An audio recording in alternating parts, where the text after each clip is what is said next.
નથી, આ તો કૃત્રિમ ઘી છે, બનાવટ.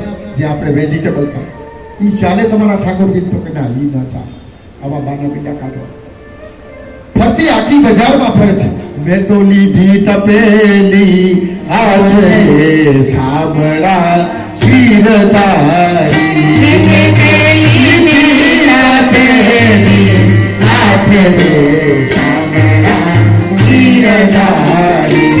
મારી ઊંડી સ્વીકારો મહારાજ રે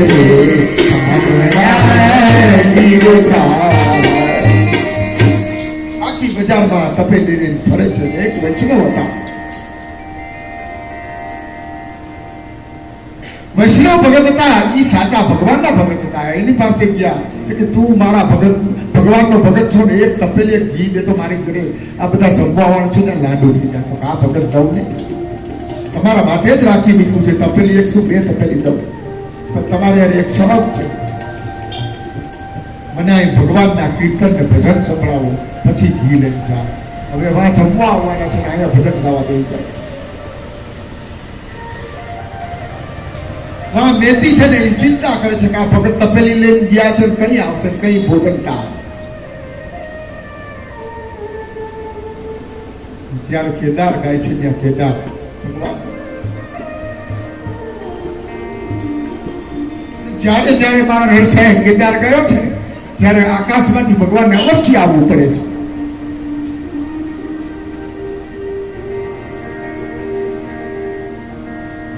દર્શન દો ગણ શ્યામનાથ મોર અખિયા પ્યાસી રે,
કેદાર રાગ ની ભજન ને બધા તો લીન થઈ ગયા. તપેલી આગળ રાખી છે ને વૈષ્ણવ ભક્તિ કરે છે ભગવાન. બે દુકાને બેઠા છે, ભગવાનને ચિંતા થઈ વૈકુંઠમાં કે મારો ભગત તો અહીંયા ભજન ગાવા બેસી ગયો, તપેલી ઘી લેવા મોકલો તો એ નથી લઈને જાય, ચાલ હવે હું જાઉં. વધારે શંખ ચક્ર ગદા પદ્મ અને માતાજી પણ આવ્યા એવા લક્ષ્મીમાં. બે જણાએ કીધું કે આજે તો આખી નાગરી નાતને મારા ભગતને જમાડવાની છે ને, આપણે જમાડીશું. ભગવાન ચંદ્રપુર છોડી અને નરસિંહ મહેતાનું રૂપ લીધું, હાથમાં તપેલી લીધી ઘીની. અને માં લક્ષ્મી માં છે એની સેવિકા સેવકનું રૂપ લીધું અને આવે છે ઘેર.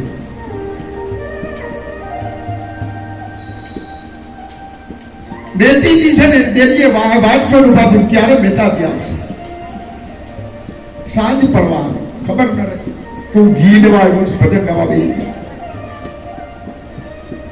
જામ નજર કરે છે ને એવું માનીને જોવે છે ને સંધ્યાકાળ થઈ ગઈ ત્યાં તો મહેતાજી તપેલી લઈને હાલે છે, સાથે એક સેવક છે.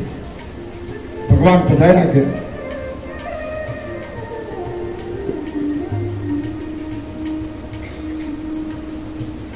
ઘેરાવી કે છે કે મેથીજી લે આ ઘી લે આવ્યો છે. તો કે આ સાથે કોણ આવ્યા છે માતા? તો કે બધા મારા સેવકો છે.